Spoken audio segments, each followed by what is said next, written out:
സുരേഷ് ഗോപിയെ കണ്ട് എന്താ പറയാനുള്ളത്? സുരേഷ് ഗോപിനെ കണ്ടതിന് വളരെ വളരെ വളരെ സന്തോഷം. എന്താണെന്ന് വെച്ചാൽ ഞാൻ ചെറുപ്പം തൊട്ടാണ് സുരേഷ് ചേട്ടൻ്റെ വലിയൊരു ഫാനാണ്. അപ്പം എൻ്റെ ഒരു ആഗ്രഹം ആളെന്ന് കാണണം. അപ്പോൾ ലാസ്റ്റ് ടൈം കാഞ്ഞാണിയിൽ വന്നപ്പോൾ കാണാൻ പറ്റിയില്ല. എല്ലാവരും പറഞ്ഞു ആൾ റോഡ് ഷോ ആയിട്ട് വരുന്നു. ഞാൻ രാത്രി 9:45 വരെ അവിടെ ഇരുന്നു.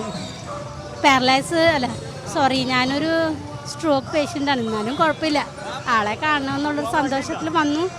9:45 വരെ നിന്നിട്ട് ആളെ കണ്ടില്ല. അപ്പോൾ ഇന്ന് നേരത്തോടെ വന്നിവിടെ നിന്നു. ആളെ കണ്ടതിന് വളരെ സന്തോഷം. സുരേഷ് ഗോപി ജയിക്കണമെന്ന് ആഗ്രഹിക്കുന്നു? വളരെയായിട്ട്. ഞാൻ ഒരു പാർട്ടിയിൽ നിൽക്കാത്ത ആളാണ്. ഞാൻ വ്യക്തിത്വം മാത്രം നോക്കി വോട്ട് ചെയ്യുന്ന ആളാണ്. സുരേഷ് ഏട്ടൻ ജയിച്ചാൽ തൃശ്ശൂരിലേക്ക് വളരെ നല്ല കാര്യങ്ങളും കുറേ മാറ്റങ്ങൾ വരും. അതിൽ എനിക്ക് നല്ല ഉറപ്പുണ്ട്. അതുകൊണ്ട് ആൾ ജയിക്കണമെന്ന് തന്നെയാണ് പ്രാർത്ഥന. ആൾ തന്നെ ജയിക്കണം.